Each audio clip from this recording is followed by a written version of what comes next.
হুজুর মরুভূমির মধ্যে গলা কাটা মুরগির লাগান চটপটি করছিলেন পানির অভাবে, আল্লাহ মরণের উপক্রম ছিল, নিজে না খাইয়া পানিটা দিয়েছিলাম গো আপনার মুখে ঢালিয়া। সুবহানাল্লাহ। এত বড় বিপদের সময় সাহায্য করেছিলাম, আর আজকের কিয়ামতের মাঠে আমি বিপদে পড়েছি। সুবহানাল্লাহ। আল্লাহু আকবার। আপনি কি পারেন না গো আল্লাহর কাছে এই কথাটা বলে সুপারিশ করতে? আপনি যদি বলেন আপনার টিকিট তো ক্যান্সেল হবে না, আপনার টিকিট বাতিল হবে না। আল্লাহ হে আল্লাহর ওলি, আপনার সুপারিশ আল্লাহ গ্রহণ করবেন। আপনি যদি আমার জন্য সুপারিশ করেন তাহলে আপনার কোনো ক্ষতি হচ্ছে না। আল্লাহ একটু বলেন না আল্লাহর কাছে, লোকটা কাহা এত বড় বিপদের সময় তুমি আমারে সাহায্য করেছিলে। এমনি আল্লাহর কাছে বলে, প্রভু গো বড় বিপদের সময় নিজে না খাইয়া ওই পানি আমার মুখে ডাইলা দিছে, আল্লাহ গো তার কি মাফ করতে পারো? আল্লাহ মাফ করে দাও। আল্লাহ ডাকতে বলেন, এই কথাটা বলার জন্যই নিয়েছি রে আল্লাহ, আমার দয়া মায়ার কিঞ্চিত মাত্র তোমাদের অন্তরে দিয়েছি, এতে যদি এরা তো দয়া লাগলো তোমার বিপদের সময় নিজে পানি পান না করে তোমার মুখে ঢেলে দিয়েছে, এতটুকু যদি দয়া করতে পারলো, আমি তো রহমান, আমি রহিম, আমি আল্লাহ কি পারি না রে বিপদের সময় তোদের প্রতি দয়া করতে? জানে বাংলা ওই নে কামলটাকে উসিলা করে আজকের কিয়ামতের মাঠে আমি আল্লাহ তোর জিন্দগির গুনাহ মাফ করে দিলাম। অত্যন্ত শ্রদ্ধেভাজন সভাপতি, উপস্থিত সমবেত প্রাণপ্রিয় মুসলমান ভাইরা, পর্দার অন্তরালে অবস্থানরত অত্যন্ত শ্রদ্ধেয় মা বোনেরা, যেই বিষয়টার উপরে আলোচনা করতে চাই সেটা হলো যে আমরা আশরাফুল মখলুকাত, সৃষ্টির সেরা মানুষ, জি আল্লাহ এই মানুষ সৃষ্টি করে পৃথিবীতে আমাদেরকে পাঠিয়েছেন একটা উদ্দেশ্যে। জি আল্লাহ কেন আমাদেরকে বানালেন? নিশ্চয়ই তার একটা উদ্দেশ্য আছে। অনর্থক অকারণে নিষ্প্রয়োজনে আল্লাহ আমাদের বানান নাই। আল্লাহ নিজে বলছেন, আমাদেরকে আল্লাহ প্রশ্ন করে জিজ্ঞাসা করেন, তোমরা কি ভাবো, তোমরা কি মনে করো অনর্থক এমনি তোমাদের বানাইলাম? আল্লাহ নিজে বলেন, আফাহাসিবতুম আন্নামা খালাকনাকুম আবাসা, তোমরা কি মনে করো অনর্থক অকারণ নিষ্প্রয়োজন আবাস? অবশ্যই না। তাহলে কেন বানাইলেন? উদ্দেশ্যটা কি? আল্লাহ আরেক আয়াতে পরিষ্কার করে বলে দিয়েছে, ওয়ামা খালাকতুল জিন্না ওয়াল ইনসা ইল্লা লিয়াবুদুন।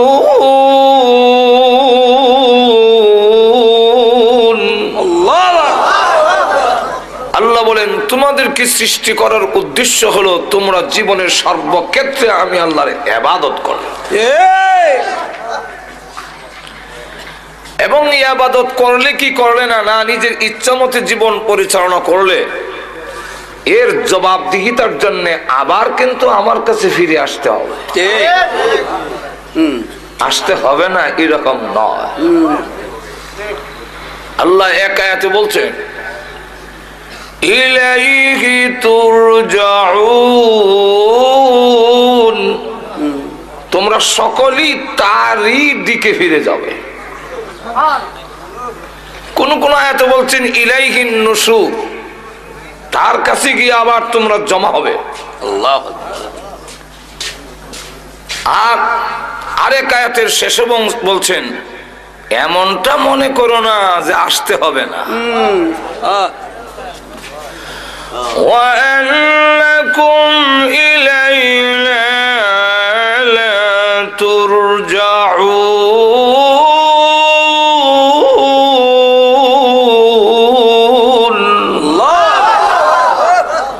আসতে হবে না এরকম নয়, অবশ্যই তোমার আমার কাছে আসতে হবে।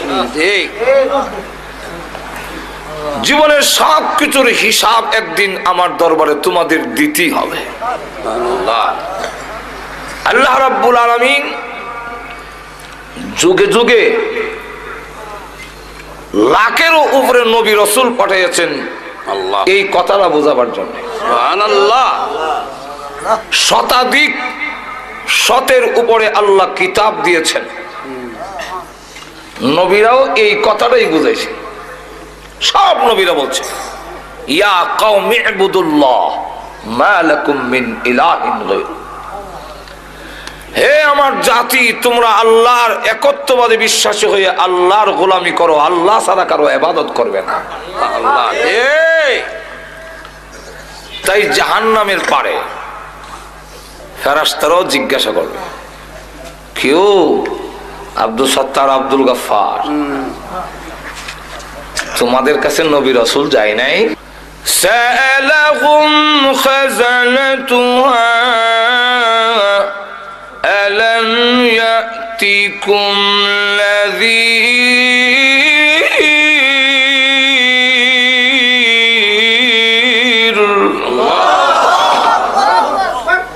তোমরা যে জাহান্নামের পারে আসলে জীবনে তাফসীর মাহফিল হয়নি তোমাদের? আল্লাহু আকবার। ওয়াজ হয় নাই? এই দুজকের কথা কি শোনো নাই কোনোদিন? আল্লাহ অস্বীকার করতে পারবেন না। তখন বলবে ক্বালু বালা কদ জাআনা নাযীর।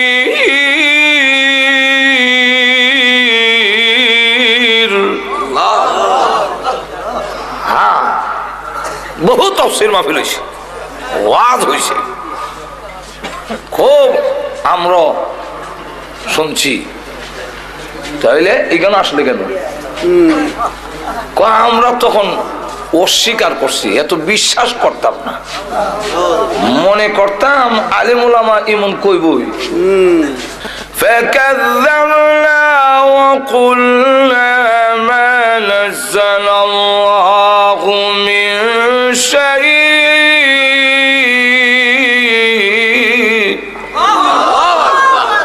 আমরা অস্বীকার করছিলাম। ফাকাযযাবনা, বুঝলেন? নবীরাও যখন কথা বলতেন আমরা কানো আঙ্গুল দিয়ে রাখতাম, যেমন কথা কানো নাই, আর ফাত্তা দিতাম না।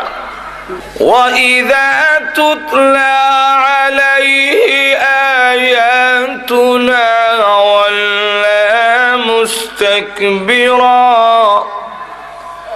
كَأَن لَّمْ يَسْمَعْهَا كَأَنَّ فِي أُذُنَيْهِ وَقْرًا فبشره بعذاب أليم।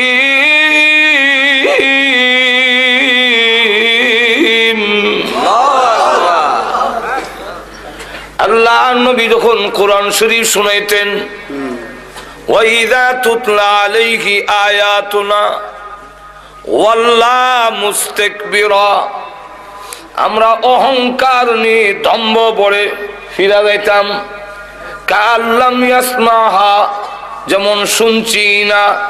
কান্না ফি উযুনাইহি ওয়াকরা, যেমন কানের মধ্যে ডিভা দেওয়া।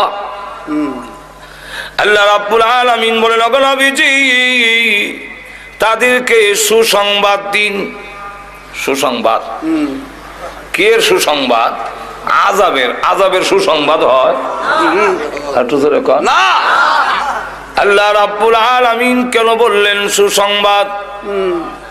আল্লাহ আযাবের ভয়াবহতা বয়ান করার জন্য আল্লাহ বলেন, ফাবাশশিরহু বিআযাবিল আলীম,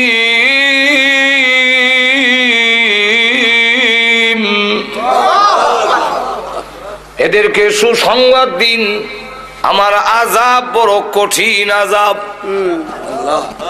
ওই দিনকে বলবে মনোযোগ দিয়া যদি শুনতাম, যদি ভালো করে বুঝতাম, বোঝার মতো, তাহলে আজকে জাহান্নামবাসী হইতাম না। قالوا لو كنا نسمع أو نعقل ما كنا في أصحاب السعير।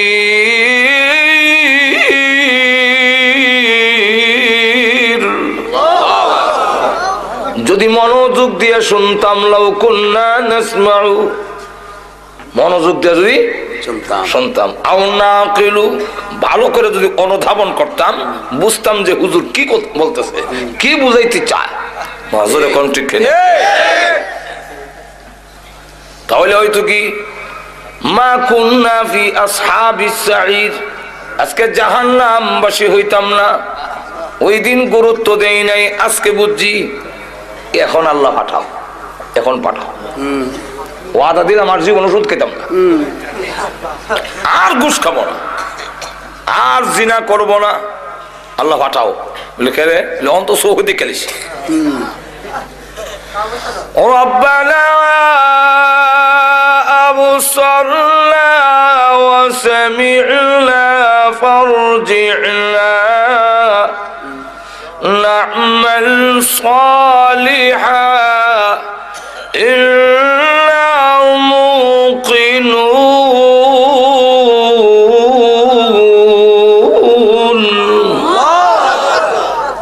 আল্লাহ এখন চোখে দেখছি যে আযাব, ভয়াবহ আযাব, এখন চোখে দেখতেছি। ওয়া সামি'না, কানে শুনতেছি। কে যে চিৎকার প্রভু, হ্যাঁ এখন চোখে দেখি, কানে শুনি। সোহেলপুরের গুরুস্থানে যখন আযাব শুরু হয়েছে, মিশরের গুরুস্থানের মানুষ আতঙ্কিত, কাঁপতেছে। এখন চোখে দেখি। আল্লাহর নবী বলেন, উম্মতেরা, যদি আমি আল্লাহর কাছে দোয়া করতাম, আল্লাহ আমার উম্মতকে কবরের আযাব দেখায়া দাও, আমি দোয়া করি না। কেন করি না জানোস নি? আল্লাহ তাদাফানু, তোমার বাবার লাশ লইয়া তুমি কবরও যাইবা না, মার লাশ লইয়া কবরও যাইবা না। জোরে কোন ঠিক কিনা? এখন তো বুঝতেছি না, একদিন বুঝবো। আরব দেশের কবরস্থানে আমরা দেশের কবর লাগান, আমরা তো এটা মাথা খারাপ। কবরে এত হাক্কা করিয়া ইমন রাং সংসার দিয়া, এরপরে আবার বাত্তি উত্তি ধরাইয়া, কেন তোমরা এগুলা করো? কি যুক্তি তার পেছনে? মাজরে কণ্ঠে কেনে আল্লাহর রাসূল জানায়া দিয়েছেন, তুমি যদি একটা সিঙ্গারা খাও, মসজিদে দিলে যে সোয়াব, এর চাইতে বেশি সোয়াব আল্লাহ তোমার আমলনামায় দিত। রাসূলকে জিজ্ঞাসা করেছেন, হুজুর শ্রেষ্ঠ দান কোনটা? কোন দানটা সবচেয়ে বেশি শ্রেষ্ঠ? আল্লাহ রাসূল বলেন, যা তুমি নিজে খাইছো তা। আমি খাইলেও আল্লাহ সোয়াব দেয়। তুই যে মোমবাতি একটা কবর নিয়ে জ্বালায়া শেষ করলে, এটা না মুর্দার লাভ হইল না তোর লাভ হইল? মাজরে কোন ঠিক কিনা? একটা মোমবাতি ধরালে এটার আলো কি কবরের ভিতরে যাবে? এটা যে জ্বললা শেষ হইলো, তোর তো কোনো কামো লাগলো না। জোরে কোন ঠিক নেই? কি লাভ? এর দ্বারা কোনো লাভ নাই। আমাদের দেশে কবর পূজায় ভরে যাচ্ছে,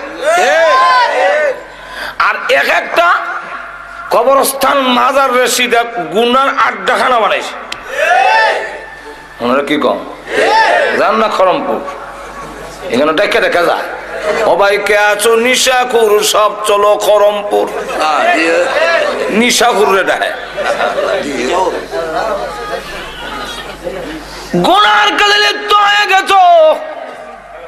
যার মদিনা জান্নাতুল বাকির মধ্যে 10,000 সাহাবী শুয়ে আছেন, কোন বাতি নাই, কোন ফাঁকা নাই। কবর ওই চিনা যায় না। খাদিজাতুল কুবরা রাদিয়াল্লাহু আনহার কবর জিয়ারত করে আইছি। আল্লাহ, দেখলাম তো এখানে কোনো উরুসও নাই, কোনো বাতিও নাই। বড় ধরে কোন ঠিক কিনা? আর আমরা দেশের মাথা খারাপ। শয়তান এক একটা গুনার আড্ডাখানা জমাইছে, গাঞ্জা খাওয়ার, ঠিক জুয়া খেলার, নারী পুরুষ একত্রিত হইয়া গুনার কাজ করার এক একটা আড্ডাখানা জমাইছে। আরব দেশের কবর বোঝা যায় না। এক লোক একটু উষা জাকা দেখে এখানে মাথা রেখে তিনি ঘুমাইয়াছেন। আরব দেশের লোকেরা মাটিতে ঘুমাইয়া থাকে, কারণ কাঙ্কর কাপড়ও লাগে না। ফতোয়া রাহিমিয়ার মধ্যে লেখেন, যেই মাত্র মাথা রেখে ঘুমাইছে এমনি শুনে কানের নিচে আওয়াজ হয়, রাবতিক তোর মাথা উঠাক, তোর মাথার চাপে আমার কষ্ট হয়, আল্লাহ তুই আমার বুকের উপরে মাথা দিলি কেন? যদি তুই আমার কবরের হালত জানতি জিন্দেগিতে তোর কোনদিন ঘুম আসতো না। আল্লাহ আমি হারে হারে টার পাই, কিন্তু এখন আমল করার সুযোগ নাই। আমল করলেও লাভ হবে না। না লাভ হবে না। এক আল্লাহর ওলির কবরের পাশে দিয়া যায় একজন লোক, শুনে সূরা মুলকের তেলাওয়াত শোনা যায়, সুবহানাল্লাহ সুবহানাল্লাহ যেমন রাম আসে এমনি শুনে কবরের ভিতর থেকে আওয়াজ আসছে, রাবতিক। আমি একবার দুইবার নয়, আল্লাহর কোরআন শরীফ এই কবরে 5000 বার খতম করেছি।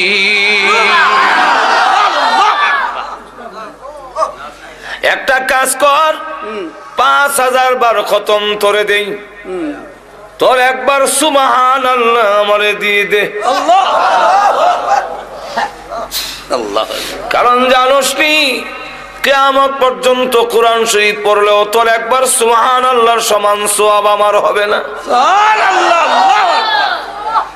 কবর, হায় আফসোস, আমি কবরে এসেছি, এখন আমি হারে হারে টার পাই, কিন্তু আমল করার সুযোগ নাই। তোমাদের আমল করার সুযোগ আছে, কিন্তু গাফেল হইয়া তোমরা বসে আছো। যেরকম ঠিক কিনা? কবরের আযাব যদি দেখতে, নবী বলেন আমি দেখি। সাহাবীরা নবীর কথায় এই জন্যে, তারা তো অনেক নবীর দৃশ্য ডাইরেক্ট দেখেছেন, এজন্য খাদিজাতুল কুবরা রাদিয়াল্লাহু আনহা কাঁদলেন। পৃথিবী থেকে বিদায় হওয়ার সময় আল্লাহ নবী বলেন, কান্দো কেন? নবী গো, কান্দার দুইটা কারণ, একটা হলো আপনার জন্য, আর একটা হলো আমার নিজের জন্য। আমার জন্য কেন কান্দো? ওগো নবীজি, এতদিন আমি আপনার পাশে ছিলাম, কাফেররা আপনার গায়ে আঘাত করতে সাহস পায়নি। খাদিজাতুল কুবরা রাদিয়াল্লাহু আনহা কুরাইশের মধ্যে একজন শিল্পবতী ধনাঢ্য মহিলা, আবার তার একটা প্রভাব ছিল কুরাইশদের উপরে। এই কারণে নবীজি যখন দাওয়াত দেয় পাশে দাঁড়ায় থাকেন খাদিজাতুল কুবরা, কারণ তখনও পর্দার বিধান নাযিল হয় নাই। আল্লাহ আল্লাহর নবী যখন হাতে কাঁধে মাজারে দাওয়াত দেয়, লোকেরা এসে দেখে খাদিজা পাশে দাঁড়ানো, আল্লাহু আকবার, সাহস পায় না আঘাত করতে। হযরত খাদিজাতুল কুবরা বলেন, ওগো নবীজি, আমি যখন বিদায় হয়ে যাব আপনার পাশে কে দাঁড়াবে? এই জন্য আমি কান্দি। মার কান্দা দেখে ছোট্ট মেয়ে ফাতেমা রাদিয়াল্লাহু আনহা ডাক দিয়ে বলে, মা গো, আপনি কাঁদলেন না, ওয়াদা দিলাম গো, আপনি পৃথিবী থেকে বিদায় হয়ে গেলে আমার বাবার পাশে আমি ফাতেমা সব সময় দাঁড়াইয়া থাকবো। এই জন্যে রাসূল যখন দাওয়াত দিতেন, ছোট্ট একটা মেয়ে কোমর ধরে রাখতেন। আল্লাহ এই মেয়ের নাম ফাতেমা। সুবহানাল্লাহ। এখন নবীজি 2 নম্বরটা হলো আমার জন্য কান্দি আমি পৃথিবী থেকে বিদায় হয়ে গিয়া কবরের যে কোনো সামান নাই, আল্লাহ কি নিয়ে যাব? আমার যে কোনো সামান নাই। আপনারা বলেছেন কবরে চাপ দিবে। আল্লাহ নবীজি আঙ্গুল দেখে বলেন, এইভাবে একটা হাড্ডি আর একটা হাড্ডির ভিতরে ঢুকে যাবে। সুবহানাল্লাহ। এখন নবীজি এইভাবে যদি হয় আমি খাদিজার ভয় লাগে আমার যে কোনো সামান নাই, সামান নাই, অথচ আল্লাহ সালাম পাইছেন। আল্লাহ একটু জোরে কর না। হাদিস শরীফের মধ্যে আসছে আল্লাহর নবীর দরবারে খাবার নিয়ে আসতেছেন, প্লেট দিয়ে জিবরাইল নবীজির কাছে বসা। এমনি জিবরাইল বলেন, ওগো নবীজি, আপনার খাদিজাকে এই মুহূর্তে মহান আল্লাহ সালাম দিয়েছেন। 10 জন পুরুষকে আল্লাহ জান্নাতের সার্টিফিকেট দিয়েছেন, ঠিক তেমনি ভাবে এই পৃথিবীর 10 জন মহিলাকেও জান্নাতের সার্টিফিকেট দিয়েছে। ইসলাম নারীকে যে ইজ্জত দিয়েছে, পৃথিবীর কোন ইসলাম, পৃথিবীর কোন তন্ত্র মন্ত্র মহিলার এই ইজ্জত দিতে পারবে না। সুতরাং মহিলাদের ইজ্জত দেওয়ার জন্য আল্লাহ পর্দার বিধান দিয়েছেন, নারীর অবরোধের জন্য নয়। যারা কিনা আল্লাহর চাইতে নারীর পক্ষে বেশি দরদ দেখায়, এদের মতলব বলো না, এদের পুরুষের গাঁটটি নারীর মাথায় চাপা দেওয়ার ষড়যন্ত্র করছে। বাংলাদেশিরা এখানে মুসলিম জনগোষ্ঠী, কেন মুসলমানের উপর ভিত্তি করে আইন তৈরি হবে, জোরে কোন ঠিক কিনা? এবং এই কথাটা সব দলই বুঝে। আওয়ামী লীগ নির্বাচন ইশতেহারে লিখেছে কোরআন সুন্নাহ বিরোধী কোন আইন পাস করা হবে না। বিএনপিও ফারুক আন্না ফারুক লেখে ইসলামী মূল্যবোধ, কারণ বুঝে যে এটা না করলে এই দেশও চলবে না। জোরে কোন ঠিক কিনা? জাতীয় পার্টিও ইসলাম রাষ্ট্রীয় খারাপ, জোরে কোন ঠিক কিনা? বুঝে এই দেশের মানুষ মুসলমান, জোরে কোন ঠিক কিনা? এই দেশের জমিনের নিচে লক্ষ লক্ষ আল্লাহর ওলিরা শুয়ে আছেন, এই দেশের জমিনের উপরে লক্ষ লক্ষ আল্লাহর ওলিরা বিচরণ করেন, যে দেশের জমিনে লক্ষ লক্ষ মসজিদ প্রতিষ্ঠিত, যে দেশের জমিনের উপরে হাজারো হাজার মাদ্রাসা প্রতিষ্ঠিত, যে দেশে আল্লাহু আকবারের ধ্বনির মাধ্যমে পশু পাখিরা পর্যন্ত ঘুম ভাঙে, এদেশের কৃষক শ্রমিক মাঝি মাল্লারা আল্লাহু আকবারের ধ্বনি শুনে ঘর থেকে বের হয়, এবং যে দেশের মানুষেরা আল্লাহু আকবার শুনতে শুনতে সব কাজ করে, যে দেশের সূর্য ডুবে আল্লাহু আকবারের মাধ্যমে, যে দেশের সূর্য ওঠে আল্লাহু আকবারের মাধ্যমে, সেই দেশে ডাইরেক্ট কোরআন সুন্নাহ বিরোধী কোন আইন কোন রায় এদেশের জনগোষ্ঠী মেনে নিবে না। ভাই আমার, আইন একটা কয়ে ফেললো বা কয়ে ফেললো, আল্লাহ গজব ছেড়ে দিছে। গজবের নাম ইফটিজিং। আমি দেশ আইতে না আইতে দেখি, এটা বুঝি না, ব্যাপারও দেখি ইফটিজিং, ইফটিজার কানো ধরে বটনি লইছে। ইফটিজিং কিটা, এটা মুখে দোয়া অন্তত 20 বার আমি মস্ক করছি। ইফটিজিং ইফটিজিং নাইলে মোদায় নতুন শব্দ তো না বলে, এরপরে শব্দটার অর্থ বুঝতেও বড় কষ্ট হয়েছে। ইফটিজিং এটা কিটা? এটার বাংলাটা হলো নারীদেরকে উত্তক্ত করা। আল্লাহ গজব ছেড়ে দিছে। তোমরা না বলছিলে জরুরি না, তখন সামলাও, এখন কয় বটনি লও, 6 মাসের জেল 4 মাসের জেল।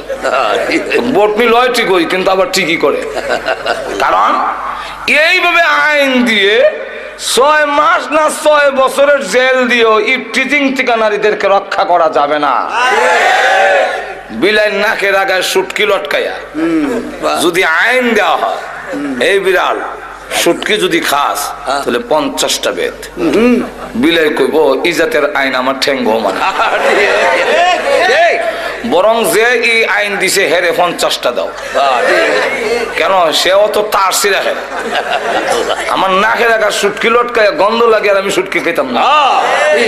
ফাইলার মধ্যে রেখা ফাইলার ভিতরে, এরপরে ডাকনা দিয়া যদি কয় এই বিড়াল ডাকনা ফালাইয়া খেলে 50টা বেদ, তাহলে এটা মানা যায়। জোরে কোন ঠিক কিনা?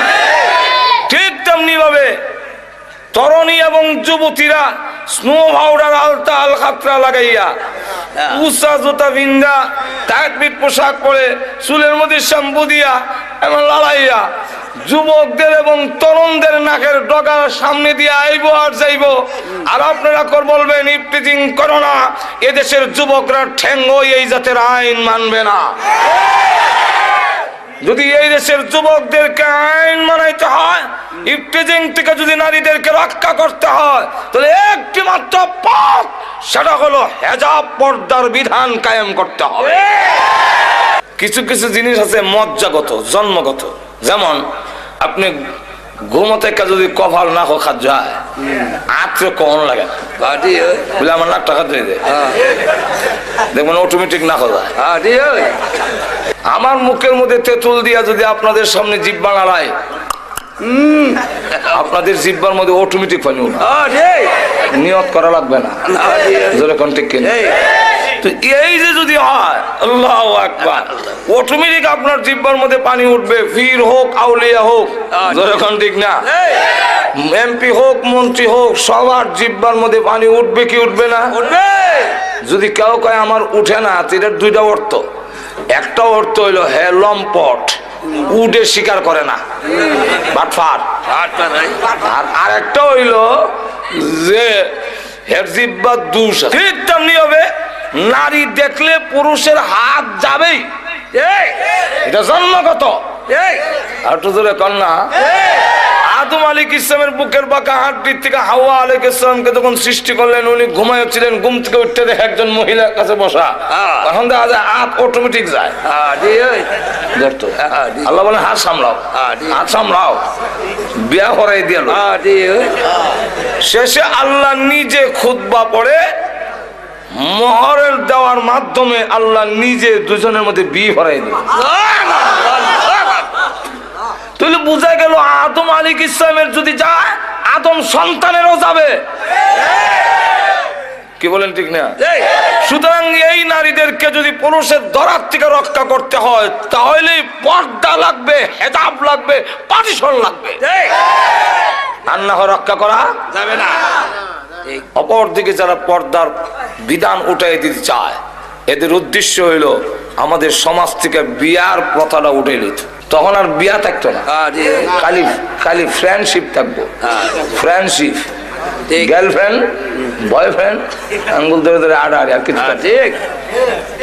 ইউরোপ বানাইতে চায়। আমি আমেরিকার একটা স্টেট আছে, এটার নাম হলো মিশিগান। এটা হইলো আমেরিকার এক বর্ডার, তার পাশের রাষ্ট্র হইলো কানাডা, মাঝখানে একটা নদী। তো নদীর পরে হাঁটতে গেলাম আমরা কয়েকজন। তো আমরা তো হাঁটতেছি, তসবি পড়তেছি, সুবহানাল্লাহ সুবহানাল্লাহ, ডাইনিমামে চাই না, চাই তুই হোক।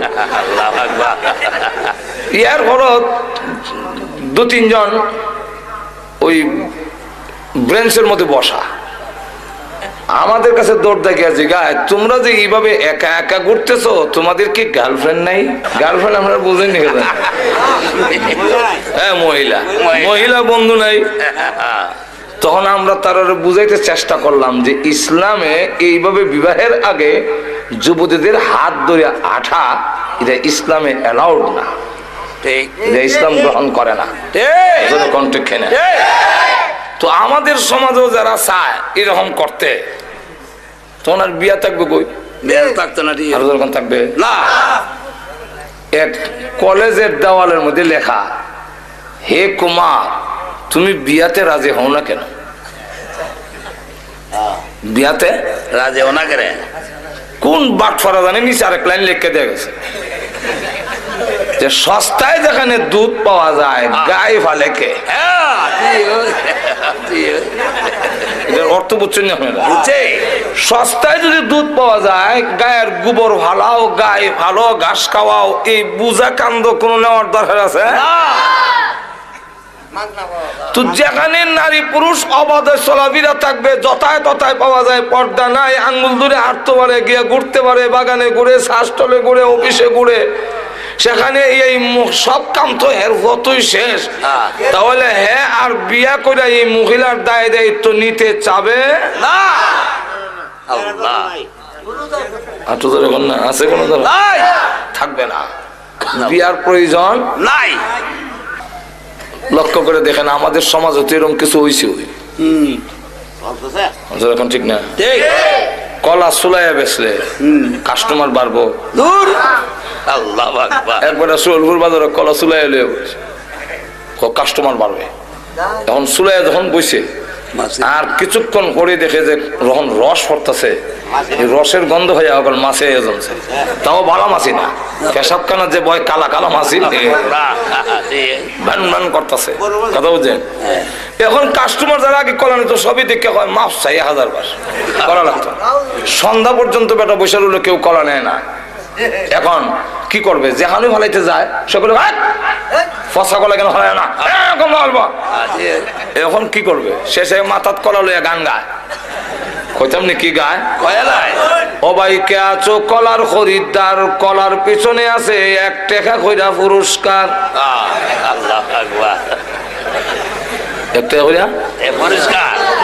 দুই যুবক ব্রিজে বইয়া কয় এমন আশ্চর্য কলাওয়ালা তো দেখছি, কলার পিছে মিলে 1 টাকা করে পুরস্কার। চল আমরা দুইজনে 2 আলি কলা লইলাই, তাহলে 60 টাকা তুই, আমি 60 টাকা, 8 টাকা কলা, এটা তো হলাই মনে কথা। এখন এর আগে 2 হালি কলা লইছে, এটা কি কলার আকর্ষণে না টাকার লোভে? কলার দাম আছে না, কলা তুই তো হলাই দিব। ঠিক তেমনি হবে আমরাও মাথাত খুব বুদ্ধি হয়েছে, মনে করলাম চুলাইয়া বেপরদা দিলে মনে হয় কাস্টমার বাড়বো। এখন অবস্থা এরকম হয়েছে, মেয়ের বাবা গান গায়, সবাই কে আছো আমার মেয়ের খরিদ্দার, মেয়ের পিছনে আছে হুন্ডা পুরস্কার। সবাই কে আছো আমার মেয়ের খরিদ্দার, মেয়ের পিছনে আছে ফ্রিজ পুরস্কার। যুবকরা কয় বিয়া করার তো ইচ্ছা আসিল না, বুঝা নিতাম আসলাম না, মোটর সাইকেল দেবেন একটা ভাবা যায়, 4 একটা করে লাই। তাহলে এবার বলেন, হে কি মেয়ে লোকের আকর্ষণে বিয়ে করছে না হুন্ডার লোভে? হুন্ডা, এর কাছে হুন্ডার দাম আছে, বউর দাম নাই। যেরকম ঠিক কিনা ভাই, আমি জন্য বলতেছিলাম পুরুষদেরকে আল্লাহ যেমন 10 জন পুরুষকে জান্নাতের সার্টিফিকেট দিয়েছেন, ঠিক তেমনি ভাবে 10 জন মহিলাকে দুনিয়াতে জান্নাতের সার্টিফিকেট দিয়েছেন। এর মধ্যে একজন খাদিজাতুল কুবরা রাদিয়াল্লাহু আনহা, ওনাকে আল্লাহর নবীর মাধ্যমে জিবরাইল বলেন, ওগো নবীজি আপনার খাদিজাকে মহান আল্লাহ এই মুহূর্তে সালাম দিয়েছেন এবং ঘোষণা দিয়েছেন আল্লাহর তৈরি জান্নাত ওয়াজিব হয়ে গিয়েছে। কিন্তু ইয়ার পরেও আল্লাহ বলে যে কবরের কোনো সামান নাই। আর আমাদের হালত কি? ও মুসলমান, আমাদের অবস্থা আল্লাহ কান্নার কারণ হইল আমি পৃথিবী থেকে বিদায় হয়ে গেলে কবরের জগতে যখন রেখে দিবেন, কবর যে বলছেন এইভাবে চাপ দিবে, এটা কিন্তু রেহাই নাই, সবকে দিবে। আল্লাহর নবী বলেন কবরের আযাব থেকে যদি কেউ রেহাই পেত, আমার সাদ ইবনে মুআয রেহাই পেত। খাদিজাতুল কুবরা রাদিয়াল্লাহু আনহা বলেন, ওগো নবীজি আপনার ব্যবহারের একটা কাপড় আমার কাফনের ভিতরে দিবেন কিনা? আল্লাহু আকবার। আমার বিশ্বাস আপনার ব্যবহারের একটা কাপড় যদি আমার কাফনের ভিতরে থাকে গো, তাহলে কবর আমাকে এইভাবে চাপ দিতে পারবে না। ওই কবরের আযাব যেদিন দেখবো, ওই দিন আমরা তখন বলবো আল্লাহ এখন চোখে দেখছি, কানে শুনছি, এখন সুহিলপুর পাঠাও। ওই ভাড়াই তো চলবো, সোলপুর যে ভাড়াই তো এটা কোরআন আসেনি, কোরআনের ডাইরেক্ট আয়াত নাই, কিন্তু অর্থের ভিতরে সুহিলপুর আছে। ঠিক কোরআন ফারজিনা, যেখান থেকে আসছি সেখানে পাঠাও। বেটা যদি সোলপুর থেকে গিয়া থাকে গাঠুরার কথা কইতো না, ফারজিনা পাঠায়া দাও। কি করবি? নামাল সালিহা, নেক আমল করব।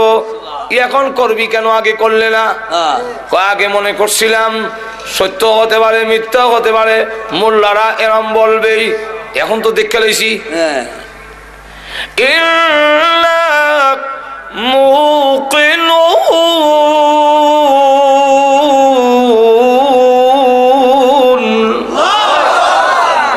এখন দৃঢ় বিশ্বাসী হইছি যেরকম ঠিক কিনা? তাই আল্লাহ রাব্বুল আলামিন এই পৃথিবীতে আমাদেরকে পাঠাচ্ছেন তার গোলামি করার জন্য, আবার আল্লাহর দরবারে আমাদের ফিরে যেতেই। একটু জোরে কন না, মনে আছে তো আপনারা? আরো জোরে কন আছে। আল্লাহ রাব্বুল আলামিন তাই বলেন, ও মানুষ, তোমাদেরকে আমি আল্লাহ বানাইলাম ইবাদতের জন্য, আর তামাম পৃথিবী যা আছে সবগুলো তোমাদের জন্য আমি আল্লাহ বানাইছি। আমাদেরকে আল্লাহ রাব্বুল আলামিন সৃষ্টি করেছেন তার ইবাদতের জন্য, আর আল্লাহ রাব্বুল আলামিন বলেন যে তোমাদেরকে ইবাদতের জন্য সৃষ্টি করেছি, তাই সবচেয়ে বেশি ইজ্জত আর সম্মান এবং সুন্দর বানায়া তোমাদের সৃষ্টি করলাম। লক্ষ্য করে দেখেন, আল্লাহ বলেন এমন সুন্দর তেলনা অন্ধকারের ভিতরে, তোমার মার পেটের ভিতরে 3টা অন্ধকার, এখানে আমি আল্লাহ তোমারে বানাইছি। তোমরা যদি অন্ধকারের মধ্যে কোন জিনিস বানাও সুন্দর হবে না। চোখ যেখানে লাগাইবার কথা অন্ধকারের মধ্যে আতাইয়া, পরে দেখা যায় ফিসেদা লাগাই দিলে। আল্লাহ রাব্বুল আলামিন বলেন কোরআনে, يخلقكم في بطون أمهاتكم خلقا من بعد خلق في ظلمات 3।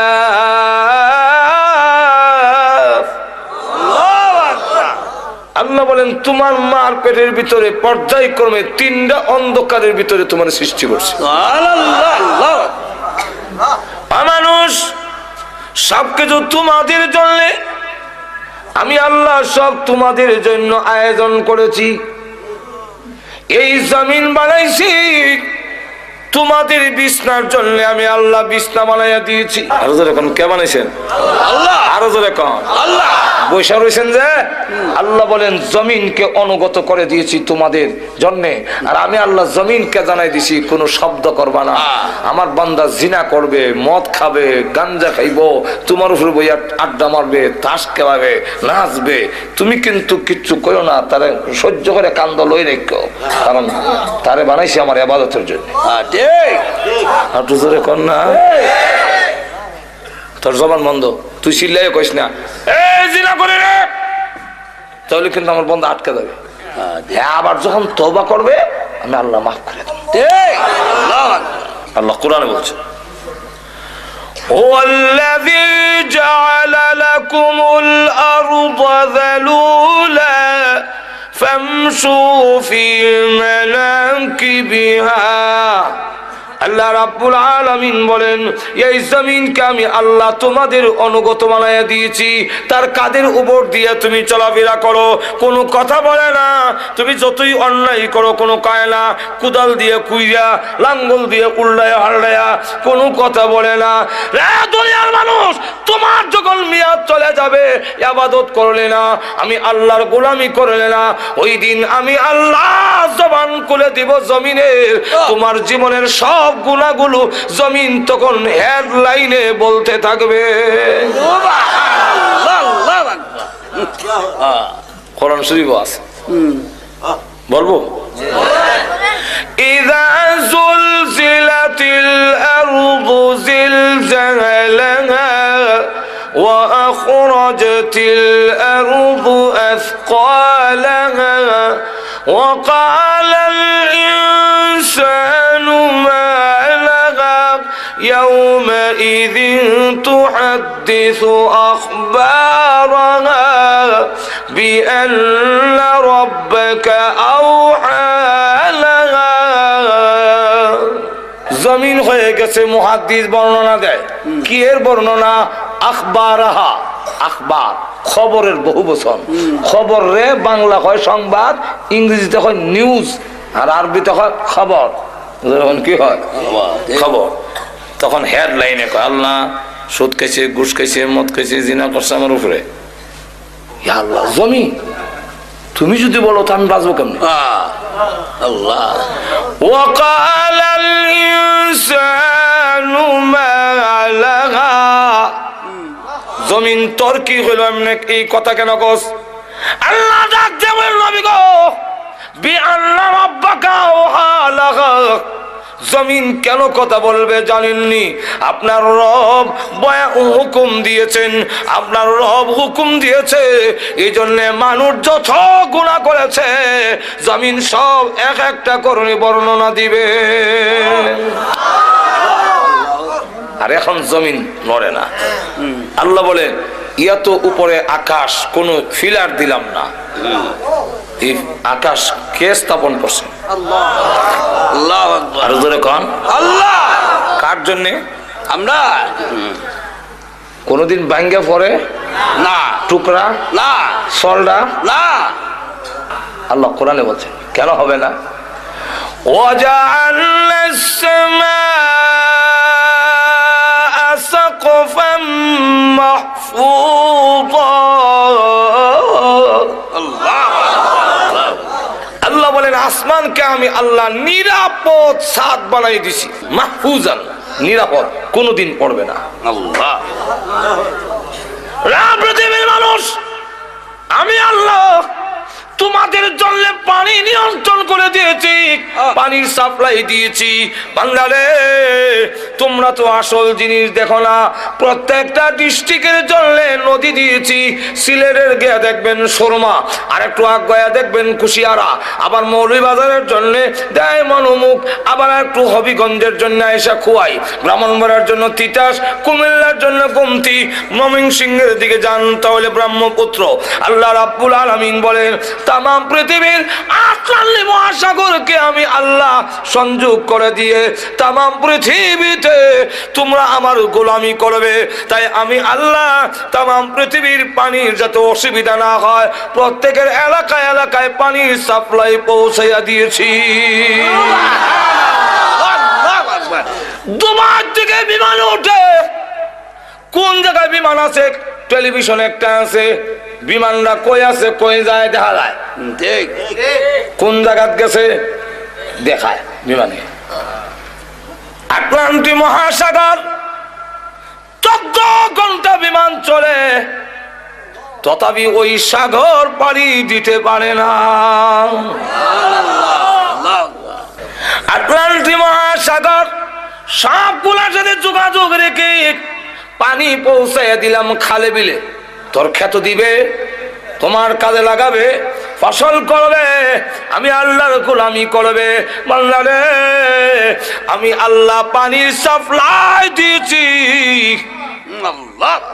একটু জোরে কন্যা সুবহানাল্লাহ। আবার কোন নদীর মধ্যে উপরে হলো লবণাক্ত নিচে মিঠা, অথবা উপরে মিঠা নিচে লবণাক্ত, ঠিক।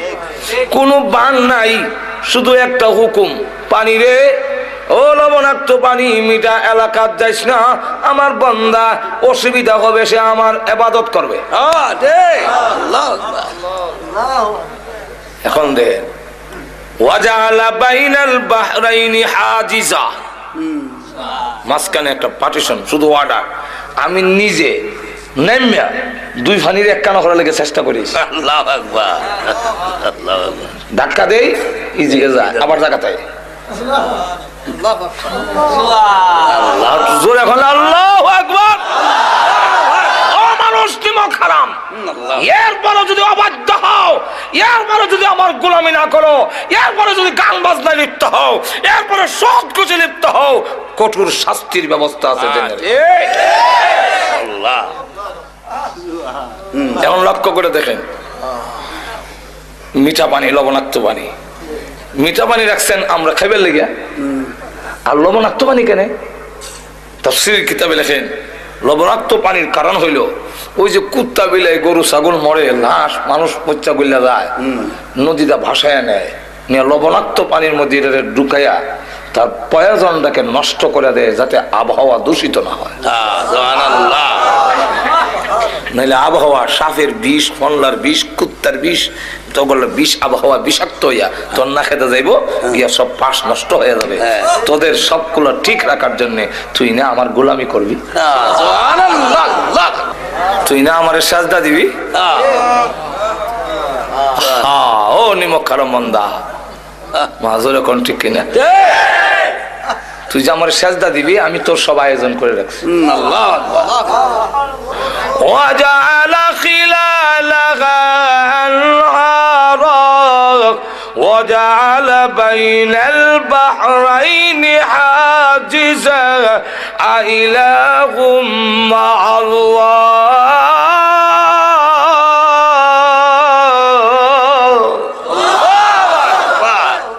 আমি ছাড়া কি আরো মাবুদ আছে? এই কাজে শরীক আছে? তুই কোন যুক্তিতে খরমপুর গিয়া বাবাটা হস? খাজা বাবার দরবারে গেছিল্লার শরম করে না তোর? আল্লাহ বলেন কে তোরে সরাইলো এই দয়ালু আল্লাহর কাছ থেকে? একটু জোরে কর না। আল্লাহ নিজে বলছে ইয়া আইয়ুহাল ইনসানু মা গাররাকা বিরাব্বিকাল কারীম।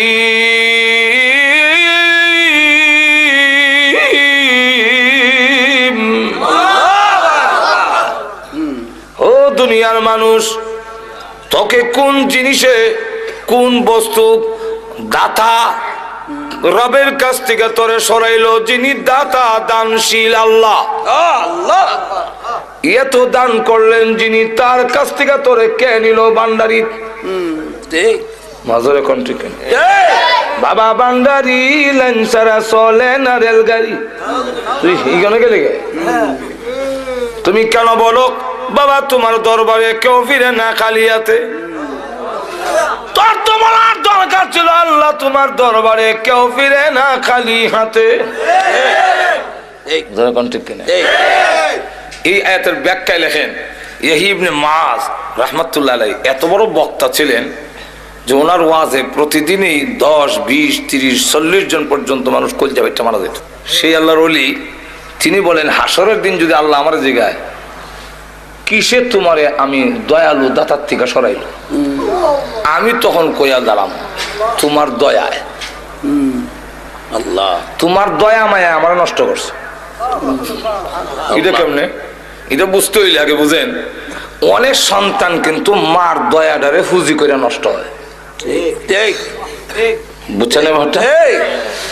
হে মাথার হাতে গায়ে মার কাছে গরম ভাত খায়, আমার হানি ভাত দেয়। মার দয়া মায়া বেশি তো কপুত্রে আর যাবার দরকার নাই। আসলে কিন্তু আর হানি ভাত দেয় না। এই কথাটা কোয়ার উদ্দেশ্য হইল এ নষ্ট হইতো। জোরে কন্ট্রিক কিনা মার দয়া মায়াটারে বুঝি কইরা অনেক সন্তান নষ্ট হয়। এই এমনি মাছ বুঝাইতে চাচ্ছেন আল্লাহ তুমি তো রহমান দয়া করছো আমারে, আর আমি দয়াটা বুঝতে না হইলে নষ্ট হয়েছি। কিভাবে? রমজান মাসে দিনের বেলা ডালের বেলা নিয়ে মুখ দেয়, এই সময় যদি ঠাস করে তুললে ফেরেশতা সর মারতো, আর জাগা পেশাব পায়খানা করে জিন্দিগিতে আর কোনদিন ডালের বড়া খাইতো না কেউ। কিন্তু আল্লাহ করছেন দয়া, হ্যাঁ কি তো হইছে? ভালো হয়েছে না নষ্ট হয়েছে? নষ্ট। ঘুমাইছে যদি ঘুম থেকে আমরা ফজর নামাজ পড়ে উঠে গিয়ে দেখতাম যে যারা যারা ফজর নামাজ পড়ছে না ফেরেশতারা জোড়া যারা আসে সব ছুড়ে লিছে। একটা মানুষও নামাজ না হইয়া ঘুমাইতো। অন্তত 20 বার গিয়া আমার ইমাম সাহেব মুয়াজ্জিনরা কইলো নামাজের টাইম হইছে নি হুজুর। প্রভু তুমি করেছো দয়া, আর আমি হয়ে গেছি নষ্ট।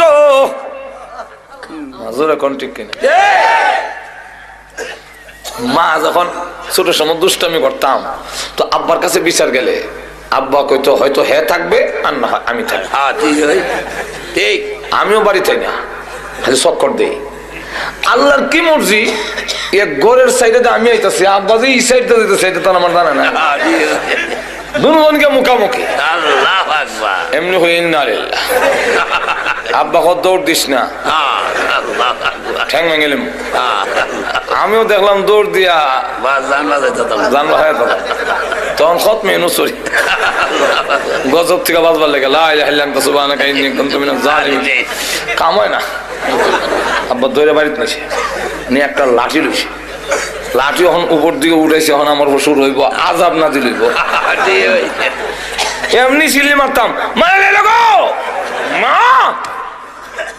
মার দয়া মায়াটা বেশি না কম? বেশি।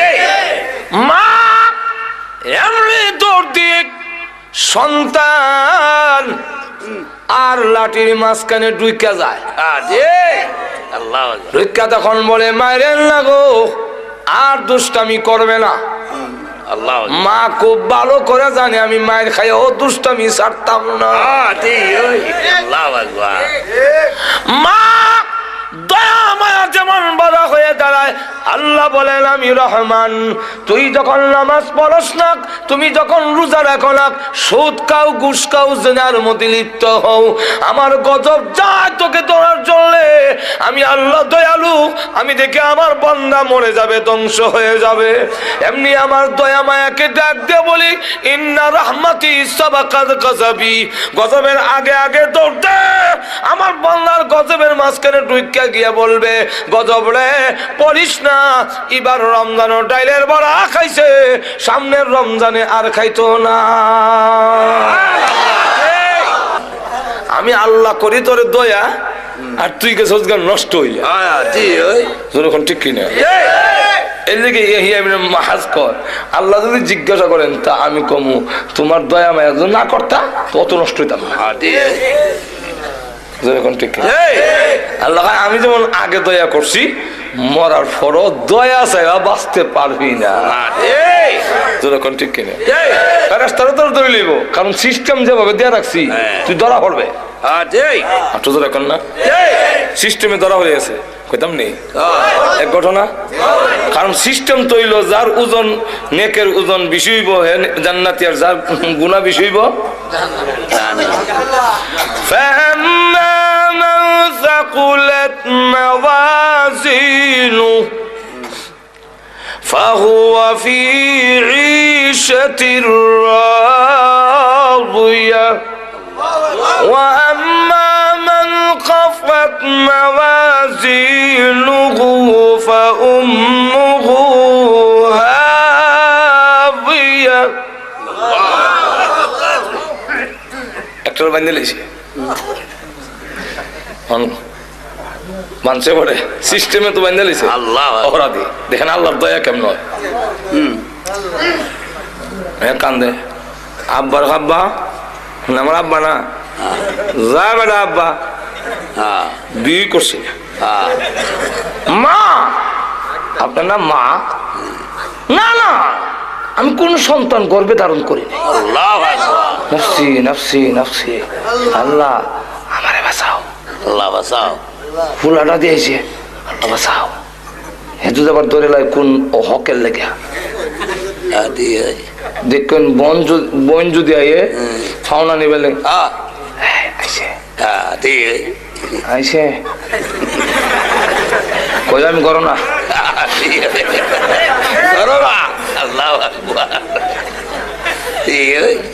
ভাই যদি কয় বলে ফুলারা পাঠাইতে আসতাম সৌদি আরব, 3 লাখ 2.5 লাখ টাকা লাগে, বাইরে কইছে তুমি 1 লাখ টাকা দাও, দিত না।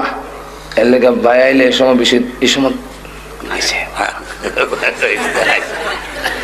আর হাসরের মাঠ। আল্লাহ স্ত্রী তুমি আমার বউ না, না আমার বিয়ে হইছে না। আল্লাহ আমার কথা না, কোরআনে বলছেন সব ভাগবো। يوم يفر المرء من أخيه وأمه وأبيه وصاحبته وبنيه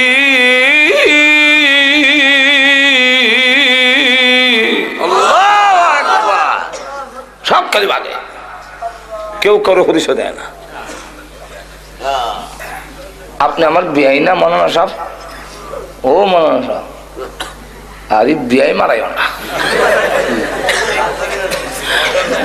নফসি নফসি নফসি, হুজুর আপনি না আমার পেশা, আপনার কাছে মুড়ি দিয়েছিলাম না, ফির কইস না। বন্ডর কাছে যখন যাইব, হে আল্লাহ আমি কোনো বিড়ি না, বাপ ধরছিলাম ফ্যাট ফালবার লাগিয়া। فلا أنساب بينهم يومئذ يتساءلون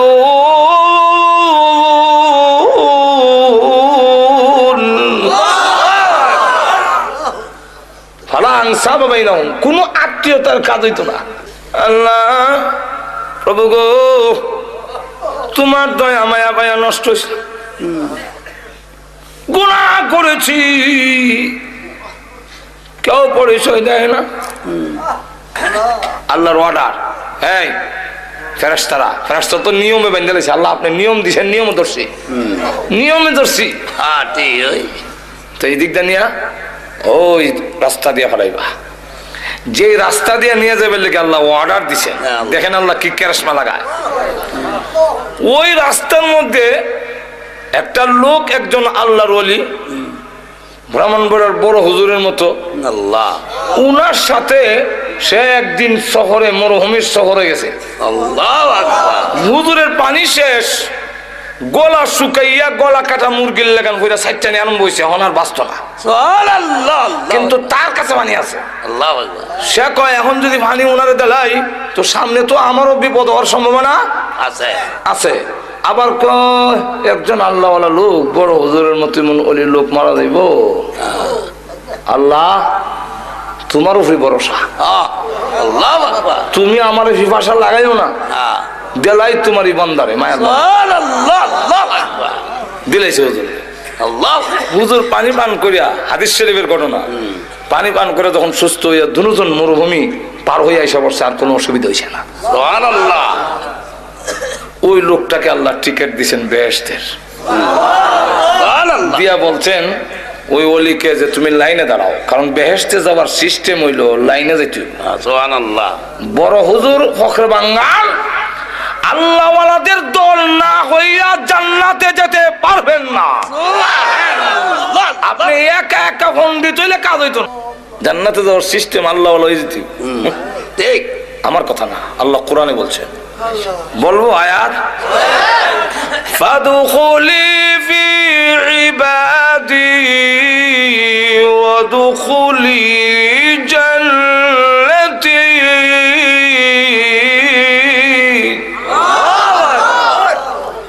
ফাদখুলি ফি ইবাদি, সব গ্রামার আপনারা বুঝে কোনো দরকারও নাই আর সময় নাই। ফাদখুলি ফি ইবাদি, আমার প্রিয় বান্দাদের ভিতরে, ভিতরে ঢুকো। ওয়াদখুলি ফি জান্নাতি, ফি নাই কেন, এখানে ফি নাই।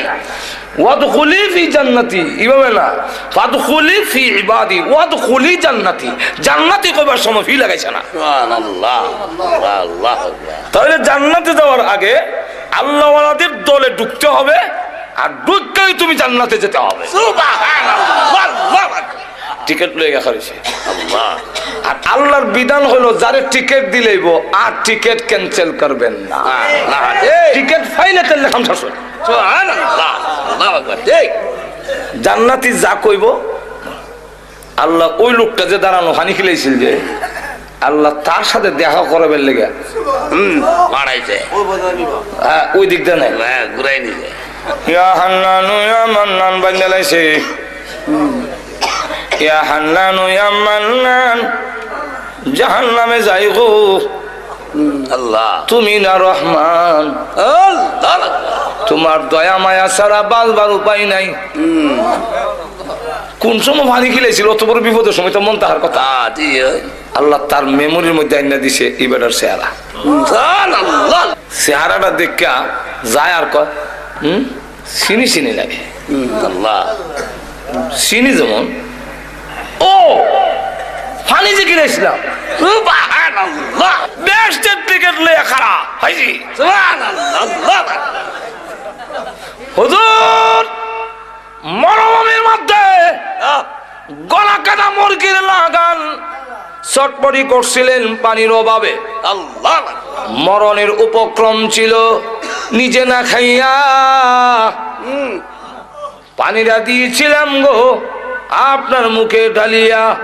আল্লাহ এত বড় বিপদের সময় সাহায্য করেছিলাম, আর আজকের কিয়ামতের মাঠে আমি বিপদে পড়েছি। আপনি কি পারেন না গো আল্লাহর কাছে এই কথাটা বলে সুপারিশ করতে? আপনি যদি বলেন আপনার টিকিট তো ক্যান্সেল হবে না, আপনার টিকিট বাতিল হবে না। আল্লাহ হে আল্লাহর ওলি, আপনার সুপারিশ আল্লাহ গ্রহণ করবেন। আপনি যদি আমার জন্য সুপারিশ করেন তাহলে আপনার কোনো ক্ষতি হচ্ছে না। আল্লাহ একটু বলেন না আল্লাহর কাছে। লোকটা কাহা এত বড় বিপদের সময় তুমি আমারে সাহায্য করেছিলে। এমনি আল্লাহর কাছে বলে, প্রভু গো, বড় বিপদের সময় নিজে না খাইয়া ওই পানি আমার মুখে ডাইলা দিছে। আল্লাহ গো, তারা কি মাফ করতে পারো? আল্লাহ মাফ করে দাও। আল্লাহ ডাকতে বলেন, এই কথাটা বলার জন্যই নিয়েছি রে আল্লাহ, আমার দয়া মায়ার কিঞ্চিত মাত্র তোমাদের অন্তরে দিয়েছি। এতে যদি এরা তো দয়া লাগলো, তোমার বিপদের সময় নিজে পানি পান না করে তোমার মুখে ঢেলে দিয়েছে, এতটুকু যদি দয়া করতে পারলো, আমি তো রহমান, আমি রহিম, আমি আল্লাহ কি পারি না রে বিপদের সময় তোদের প্রতি দয়া করতে? জানে বাংলা, ওই নে কামলটাকে উসিলা করে আজকের কিয়ামতের মাঠে আমি আল্লাহ তোর জিন্দগির গুনাহ মাফ করে দিলাম। আল্লাহর দয়া মায়া ছাড়া বাঁচার কোনো উপায় নাই। আল্লাহ দুনিয়া তো আল্লাহ করছে দয়া, আর আমরা গেছি বিগড়াইয়া। দয়া করছিল পথে আইতাম, উল্টে গেছি। কোন ঠিক না? এখন আসুন পানির কথা দিয়ে বলতেছিলাম, মনে আছে না আপনারা? লবণাক্ত পানি আর মিঠা পানি। হ্যাঁ, আমার লক্ষ্য করে দেখেন আল্লাহ বলেন পানি আবার, বান্দারে তোমরা আমার ইবাদত করবে, গোলামি করবে, এই কারণে মিঠা পানি উঠাই না, লবণাক্ত পানি রাখে আকাশে নিয়ে যাই, তোর জন্য মিঠা পানির শর্ট না পড়ে। আল্লাহ লবণাক্ত পানি বাষ্প করে আসমানে নিয়ে আবার এই লবণাক্ত পানি তোর জমিনে ছাড়ি না। আল্লাহ সূরা ওয়াকিয়ার মধ্যে আল্লাহ বলেন, যদি লবণাক্ত পানি ছেড়ে দিতাম তোমার ধান গাছের শুধু ডাডা দাঁড়ায়া থাকতো, ধান থাকবে না, ধান থাকবে না, শরীর থাকবে না, তোমার ফসল জলে ছাইখায় হয়ে যাবে লবণাক্ত পানির কারণে। আমি আল্লাহ আকাশে নিয়ে রিপেয়ারিং করে মিঠা পানিটা আসমানে নিয়ে যাই, ময়লাটা দিয়ে মেঘমালা বানাইয়া এই মেঘমালাকে ছিদ্র করি, ঝর্ণার মতো ছিদ্র করে তার উপরে মিকাইলকে বসাই, মিকাইলের হাতে চাবুক দেই, নূরের একটা লাঠি দেই, দিয়া বলি এটা চালাইয়া সুইলপুরের মাঠে নিয়ে যাও। মাঠে নিয়ে যায়, চাবুক মারে, নূরের লাঠি যখন ঘুরায়, এটাই হলো দিনের জিলকি। আমি আল্লাহ এর মাধ্যমে তোর জমিনে সার নাজিল করি।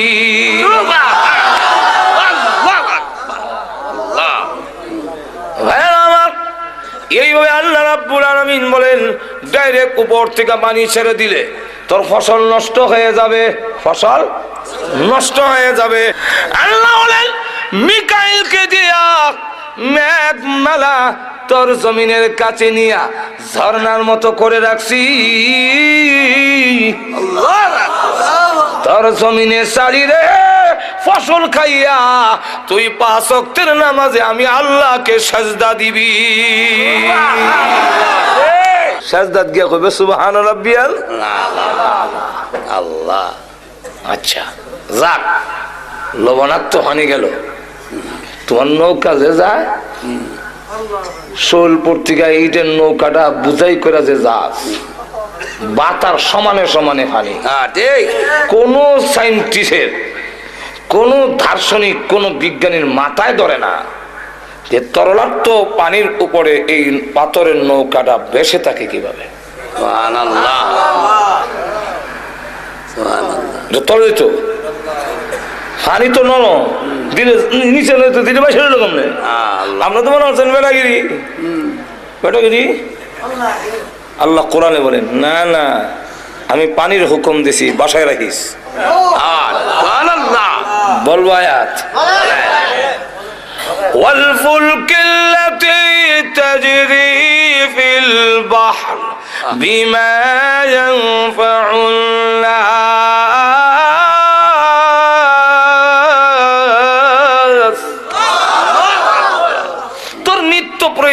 জিনিসগুলো পানির উপর দিয়ে ফুলক মানে কিস্তি, নৌকা, লঞ্চ, জাহাজ, আল্লাহ বলেন তাজরিফিল বাহর মানে নদী, সাগর, আল্লাহ বলেন এর উপর দিয়ে আমি চালাই বিমা ইয়ানফাউন নাস, তোর নিত্য প্রয়োজনীয় জিনিসগুলো পৌঁছাবার জন্য পানিকে আমি নোটিশ দিয়ে রাখছি। আল্লাহ, আমি যদি ডুবাইয়া দেই তোমার আমেরিকা চাচা রক্ষা করতে পারবে। বলবো আয়াত আল্লাহ বলে وَإِنْ نَشَأْ نُغْرِقْهُمْ فَلَا صَرِيخَ لَهُمْ وَلَا هُمْ يُنْقِذُونَ।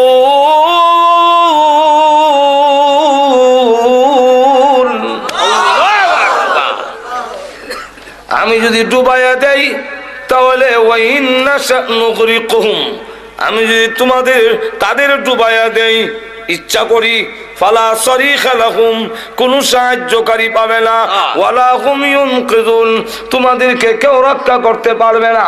আল্লাহ বলেন শুধু তা না, আমি আল্লাহ ঘুমাই না, আমি আল্লাহ তোমাদের ঘুম পাড়াই এবং ঘুমের ব্যবস্থা করে দিয়েছি। ওয়াজআলনা আল-ইয়াওমা সুবাতা ওয়াজআলনা আল-লাইলা লিবাসা। আল্লাহ বলেন আমি ঘুম না দিলে ট্যাবলেট খেলে তোর ঘুম হইতো না। আমি ঘুম দেই। কেন দেই? ঘুম দেওয়ার কারণ, কেন ঘুম দেই? আল্লাহ রাব্বুল আলামিন বলেন ওয়াজআলনা আন-নাওমা সুবাতা, আমি কেন তোমাকে ঘুম দেই? বিশ্রামের জন্য। সারাদিন তুই ভাড়াত কাজ করে, সারাদিন মাটি কেটে, সারাদিন ঠেলা গাড়ি ঠেলে, সারাদিন রিক্সা চালাইয়া, আরে বান্দা তুই যখন ক্লান্ত শান্ত হয়ে যাস, দোকানদারি ব্যবসা বাণিজ্য করে শরীর যখন দুর্বল হয়ে পড়ে, আমি আল্লাহ তোর ঘুম পাড়াই। তুমি যখন 7 ঘন্টা 8 ঘন্টা ঘুমাও, ঘুম থেকে উঠলে দেখা যায় সারাদিনের ক্লান্তিটা ঘুমের মাধ্যমে আমি আল্লাহ দূর করে দেই। বিশ্রামের মাধ্যমে আমি আল্লাহ তোমার সেই ক্লান্তিটা দূর করে দেই, ঘুম আমি দেই। আবার ওয়াজআলনা আল-লাইলা লিবাসা, তোর ঘুমটা ভালো করে চাপার জন্য আল্লাহ রাব্বুল আলামিন বলেন রাইতের নামক পর্দা আমি ঢেকে দেই, অন্ধকার করে দেই, তোর ঘুমটা যেন ভালো করে চাপে, তোর ক্লান্তিটা যেন দূর হয়। এরপরে আল্লাহ রাব্বুল আলামিন বলেন চন্দ্রটারে আবার ডিম লাইট আমি বানাইছি। চন্দ্রের মধ্যে যে একটা গাছ দেখা যায় দেখছেন তো, এই গাছটা কিসের? ছোট সময় বৈশাখ জ্যৈষ্ঠ মাসে সুতা ধরতাম দৌড়ে, ধরেন নাই মনে হয় আপনারা? তো মাকে জিজ্ঞাসা করলাম, মা এই সুতা করতে গায় গো? মাকে ওই যে সান্দ একটা গাছ দেখো, এখানে বুন্নিতা হ্যাঁ, এই বুন্নি সুতা ছাড়ে।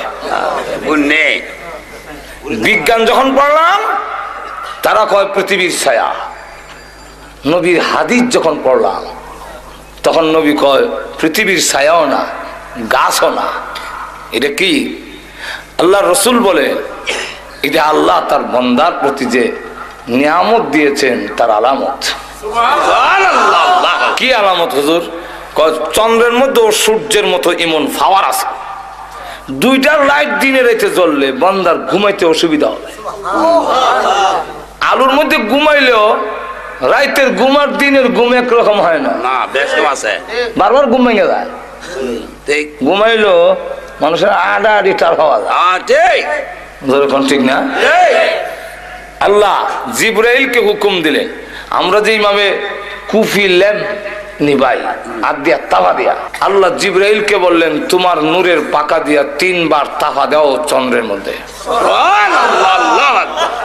কয়বার? 3 বার।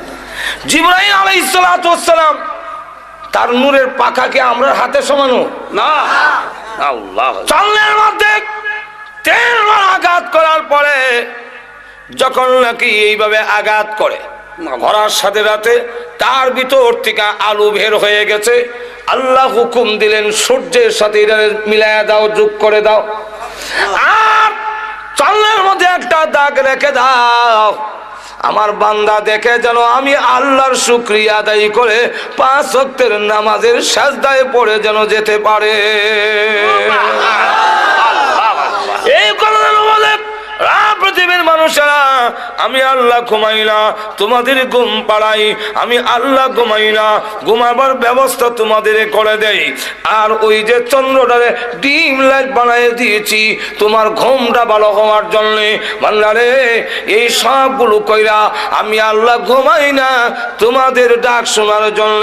কোন সময় বিপদে পড়ে আমি আল্লাহকে ডাক দিবি তোমাদের ডাকে সাড়া দেওয়ার জন্য। আমি আল্লাহ 24 ঘন্টার ভিতরে একটা সেকেন্ডও ঘুমাই না। এই সকল ব্যবস্থা করলাম, তুমি আমার ইবাদত করবে। যেরকম ঠিক কিনে এখন হয়েছে কি, আমার আয়াতের দিকে যাই। আল্লাহ বলেন না, তুই অবাধ্য হয়ে যাস।